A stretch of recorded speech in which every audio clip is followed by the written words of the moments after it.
and less important. Interesting. As you'll see. That's all right. So I'm trying to hit the good ones or the important ones at first, the headlines at least. So the next one I got is the gift that Tony Khan was going to present to Sting, which turned into one of a segment on our YouTube channel. Vlad, I don't know if you saw it, but it was just 10 seconds. It was just you sighing. Yes. Oh, me sighing? Well, yeah. I didn't like. Yeah, the beginning. I was like, "Hey, Vlad, Tony Khan is going to present Sting with a gift next week," and you went, "Ah." And that was it. That was the whole segment. Yeah, probably because it was Tony. Because you mentioned Tony Khan, and I always sigh. That's my immediate reaction when I hear that name. The idea of just he's going to present him with a gift, like, how lame is this? But anyway, so the gift turned out to be Ric Flair. So he's now Sting owns Ric Flair. He could take him home with him, put him up, in a case or something like that. So no, but I'm joking around. But really, the gift is, I guess, literally that Tony Khan looked past the fact of Ric Flair's controversies and said, all right, despite all that, I'm going to let him on the show because this would mean a lot to Sting. So the whole helicopter thing, or doing the helicopter on the airplane with the other WWE wrestlers to the stewardess, and all that. So let's put that to the side, and we got the legendary Ric Flair in an AEW ring. So Ric Flair is all elite. But anyways, what happened in this scene? Let's go through some of it before we get some comments about this. Ric Flair cut a relatively tame promo, I thought. Nothing wild like he usually is. He did a little slap, so these guys are like, chest slap on Sting, having a nice time, hooting and hollering. It's very funny. It's very nice. This is how it is when you get older, the older wrestlers. But then Christian's music hits, and this is when things get serious. So Christian comes out and cuts some good shit on Ric Flair. I don't know if you remember anything he said. I don't have anything written down, but he did say that. Something about him being dead, right? That he should be dead or something. He said if there is a God, Ric Flair should have been dead 20 years ago. Damn. Yes. That's he's. I mean, not that he should be dead, but he should be dead given up his lifestyle. So Christian comes in, gets some heat. Actually, got a lot of heat. Got a "fuck you, Christian" chant going. You think that is like a wrestler's #1 dream in the world, to get a chant like that going against him. But Christian, in the end, challenges him to like a 3-on-3 match or something. I think not Ric Flair, but they got to go find a partner. Sting and Darby have to find a partner. And he also said that he wants to retire Sting before Revolution, put him out, and injure him. Put him out of his misery. Right. Yeah, exactly. So then Sting retorts with he's allergic to assholes, and he accepts their challenge, and that's that. Scene. Cut scene. Yeah. So there you go.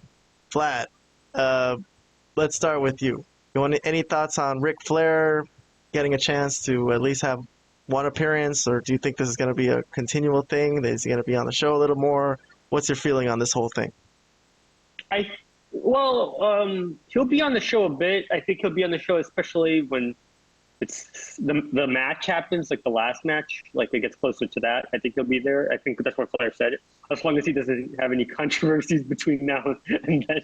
But I think it's cool. It's Ric Flair. He's considered by many people, like I was telling Keon in the text that, despite Keon saying that this was like a lame segment or by Flair, or I forgot what you said, but Ric Flair is considered by many like the greatest of all time, and I think it's cool to have him there, and the relationship with Sting, the fact that they had the main event on Nitro and the last match on Nitro in the history, the fact that they have such a correlation together, like you can't say one without the other because they've had so many matches and so many moments together.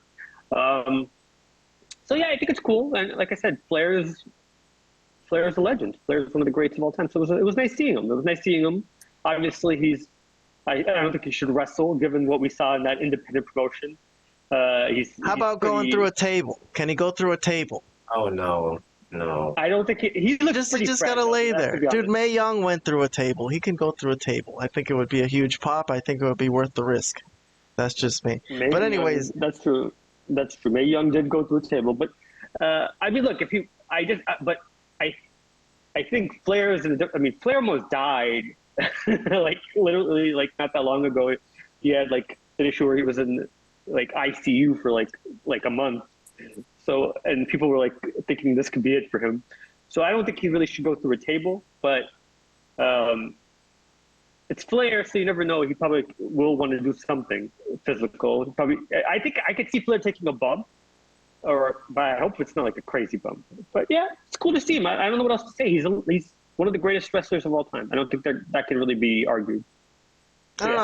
I didn't really feel the excitement about it when he came out. I was like, I'm as big a Ric Flair fan as anybody. But the way it was done too, okay, it was nice, but nothing earth-shattering or groundbreaking.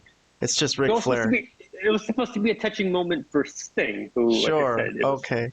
Yeah, they talked about that whole Clash of the Champions match they had and how it made Sting put him on the map. Right.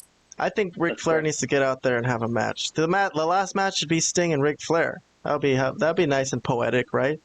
No? Okay. I mean, like I said, I don't think anybody wants to see Flair wrestle a full match, especially against Sting, for God's sakes. Lord Almighty. No, that should not happen. We got to go to Robert, man. We got to go to Robert. Yeah. Robert, give us your thoughts on Ric Flair appearing on AEW. All right. So, personally, I'm kind of tired. I have a lot of respect for Ric Flair. Don't get me wrong, but I'm kind of personally tired of seeing him on wrestling television, like being brought back for whatever for a couple of appearances here and there. Like I'm kind of over it already. However, given his history with Sting, and this is really gonna be his like retirement run, Sting's retirement run, it makes sense. So I guess I'm okay with it, just because it's for Sting's farewell run. So I don't hate it as much as I probably thought I would.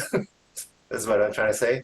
But yeah, I don't know like how much how involved Ric Flair will be in Sting's farewell run, but I do not want to see him take any bumps personally. But I don't think it's worth the risk. Yeah. Like Christian made the joke that he's Ric Flair is one super kick away from his pacemaker being like kicked out or something like that. Okay, that was. I don't know how. I don't know if does he really have a pacemaker? I'm not sure, but I don't know. The extent of his health issues, but I just personally don't think it's worth it for him to take any bumps. That's just me. So I hope he doesn't take any personally. I think for that Revolution match, whatever it is, I think they should go all out, balls to the walls. Everyone should be there. Hogan should be there. If they could get Lex Luger to do something, Sting, Diamond Dallas Page. Everybody, and just Ric Flair going through a table, like I said earlier, that would be freaking great. Yeah, they gotta make this like a special thing, man. They gotta make it like Sting wins the World Heavyweight title and goes out on top on the last day. That's how I would book it, personally. But anyways, you would book Sting to win the title, like yes. What kind of Okay, that's just the dumbest thing I've ever heard. Okay. Dude, Sting is still the baddest ass guy in AEW. He would beat anybody's ass for real, man. Come on. Yeah. Anyways, let's move along. Agree on that one. Okay.